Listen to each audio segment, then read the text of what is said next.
أعزائي المشاهدين بارحب بيكم في الحلقة 67. النهارده هاتكلم معاكم عن الأكثرية من المؤمنين بالمسيح في مصر مش بيحبوا المسيح، وكل ده بالدليل من الإنجيل. قُل له كده يا رب من فضلك عرّفني الحق زي ما هو عندك، فهّمني من كلمتك. الأكثرية من المؤمنين اللي هم القساوسة والخُدّام والمرنمين، وكل ده بالدليل زي ما قُلت لك من الإنجيل. افتح كده عزيزي المشاهد معايا إنجيل يوحنا إصحاح 14 عدد 15 إن كنتم تحبونني فاحفظوا وصاياي. ده كلام المسيح. يوحنا 14:21 الذي عنده وصاياي ويحفظها فهو الذي يحبني، والذي يحبني يحبه أبي وأنا أحبه وأظهر له ذاتي. عايز تعرف يا حضرة الخادم المخدوم آسف، القسيس ده أو المرنم ده أو الخادمة دي بتحب الرب والّا لأ؟ أول حاجة شوفوا بيحب الرب والّا لأ. عايز تعرف إزاي بيحب الرب؟ شوفوا بينفذ وصايا الرب والّا لأ. يعني دخلت بيته لقيت في عنده صورة للمسيح، للقديسين، للملائكة، صليب، اعرف إن الخادم ده أو القسيس ده أو الخادمة دي مش بيحبوا الرب. ده واحد، لأن وصية الرب في خروج 20 عدد 4 بيقول كده: لا تصنع لك تمثالا منحوتا ولا صورة ما مما في السماء من فوق وما في الأرض من تحت وما في الماء من تحت الأرض، لا تسجد لهن ولا تعبدهن، لأني أنا الرب إلهك لا غيور أفتقد ذنوب الآباء في الأبناء في الجيل الثالث والرابع من الوصية وأصنع إحسان الألوف من محبيه وحافظي وصاياي. دي تاني وصية في الوصايا العشر. عايز تعرف الخادم ده والخادمة دي كذابة ولا لأ؟ لا تكذب، حرامية ولا لأ؟ ارجع لوصايا الرب هتعرف إذا كانت بتحب الرب. مش هيعمل كده ومش هتعمل كده. مرنم، قسيس، خادم، خادمة. بص يا عزيزي المشاهد، المفروض الخادم اللي بيخدم المسيح اللي بيحب المسيح بيعمل وصايا المسيح. أول حاجة بيشيل الأوثان دي من بيته ومن كنيسته. تاني حاجة بيقف على المنبر بيقول الحق زي ما هو. لما يتكلم على الصيام مفيش حاجة اسمها صيام، يقول يا جماعة في بدعة طالعة اسمها صيام بالزيت، دي مش موجودة في الإنجيل. خايف تقول الكلام ده قدام الناس، اعرف ان انت ما بتحبش الرب. اسمع كده يا عزيزي المشاهد اللي جاي وركز فيها قوي.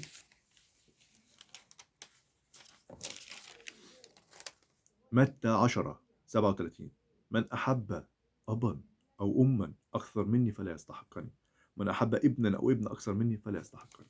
أنت لو حبيت شعبك والناس اللي عندك أكتر من كلمة ربنا أنت ما تستحقش ربنا، ما تستحقوش. ولو خايف إنك أنت تعصر الشعب فاعرف إن الناس اللي عندك دي مش مؤمنين. تعرف ليه؟ لأن المسيح حجر عثرة لغير المؤمنين. افتح كده عزيزي المشاهد معايا بطرس الأولى إصحاح 2 عدد 7 و8. فلكم أنتم الذين تؤمنون الكرامة، وأما للذين يطعنون فالحجر الذي رفضه البناؤون هو قد صار رأس الزاوية وحجر صدمة. اسمع المسيح حجر صدمة وصخرة عثرة الذين يعصرون غير طائعين للكلمة الأمر الذي جعلوا له. خدت بالك؟ المسيح حجر صدمة وعصرة للي مش بيطيق الكلمة، اللي مش مؤمنين بالكلمة. فلو انت خايف على مشاعر الشعب اللي عندك تعمل كده عيب. كنت في كنيسة وقالوا لي اطلع اخدم، طلعت خدمت بالرب ادهوني بالوثنية والكلام المخالف لكلمة ربنا. فمرات القسيس جت بتقول لي بعد الخدمة بعد الاجتماع، بتقول لي انت كده يعني الناس هتتعثر. قلت لها المسيح فعلا حجر عصرة لغير المؤمنين. فلو انت بتخافي او انت بتخاف على مشاعر الناس اللي عندك الغير مؤمنين دي نصيبة. ما شفتش خادم وقف على المنبر واتكلم بالحق زي ما هو. فتح كده خروج 20 واتكلم على الصور والتماثيل، صور المسيح والقديسين والملائكة، وقال ان دي اوثان واصنام شيلوها من بيتكم. ده في خادم متفرغ اعرفه شخصيا للاسف الشديد، وكان كلمني عن المسيح قبل ما امن، وكان سبب في ان اعرف المسيح، وللاسف الشديد جه بعد كده اتفرغ للخدمه. قعدت معاه اروح بيته الاقي في اوثان، بقول له ايه ده؟ دي اوثان. يقول لي لا لا عادي انا مش بعبدها. قلت له لكن في غيرك بيعبدها وفي غيرك بيخش عندك. الملك حسقيا عمل المستقيم في عين الرب وشال الاوثان دي. فللاسف الشديد انت بتخدم مين ومتفرغ لمين وبتعمل ايه؟ بتحب الرب؟ احفظ وصاياه.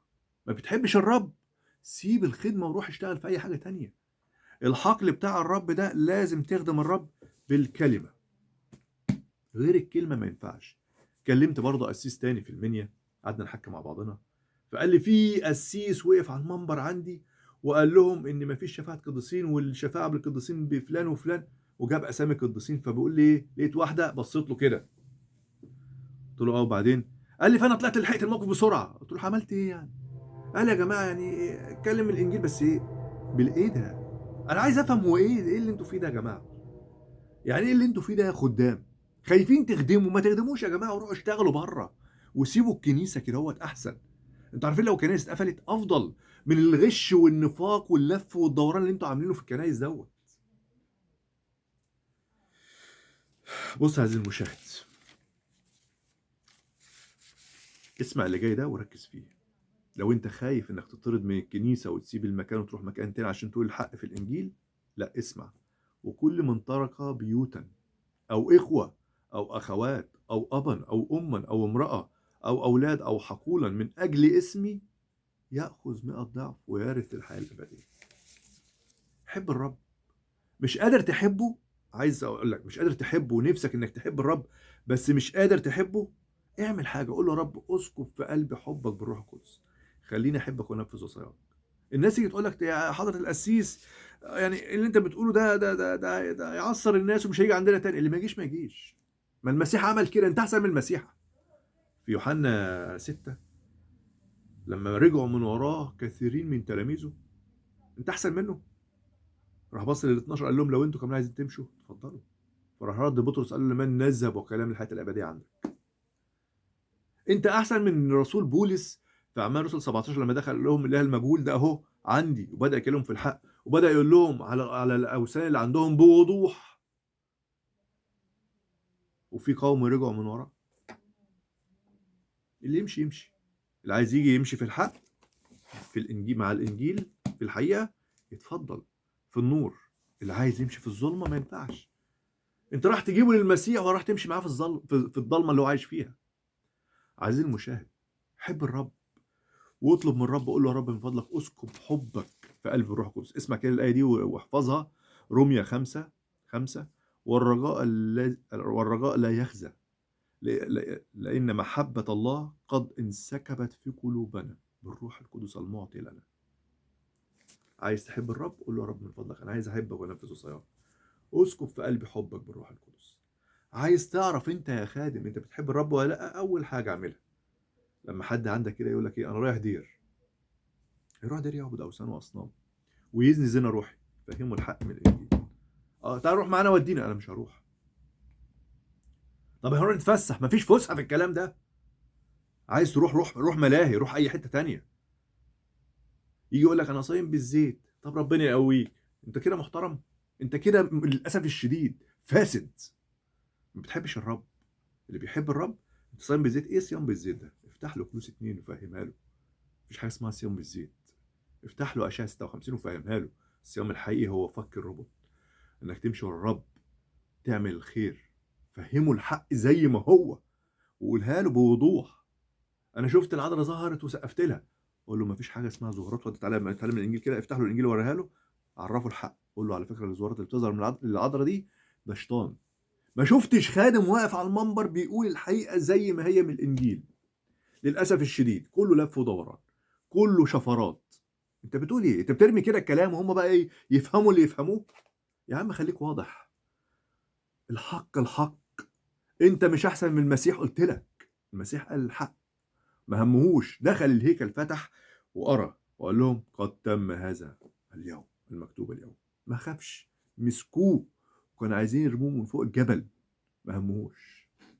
ما همهوش. دخل الهيكل لقاهم بيبيعوا وبيشتروا بيت الصلاة. وانت داخل كنيستك يا حضرة المؤمن يا اللي بتقول انا بحب الرب، بتحب الرب، نفذ كلام الرب. نفذ كلام الرب واعمل الرب عايزه.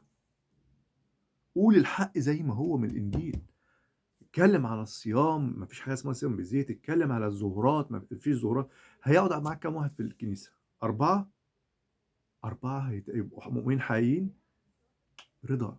المسيح كان ماشي المسيح إلهنا اللي خالق الكون كله معاه 12 تلميذ، ومن ال 12 واحد خان، يعني 11 تلميذ بس حقيقيين مش مزيفين زي اللي عندك. المسيح كان بيحب الآب، عشان كده كان بينفذ وصاياه وبيعمل اللي هو عايزه. انت بتحب ربنا، بتحب المسيح، نفذ وصاياه، وقف على المنبر وقول الحق زي ما هو. سيب البيوت، سيب اي حاجه، اعمل اللي الرب عايزه، ما تعملش اللي الناس عايزاه. ما ترضيش الناس. ان كنت ارضي الناس فلم اكن بعد عبدا ليسوع المسيح.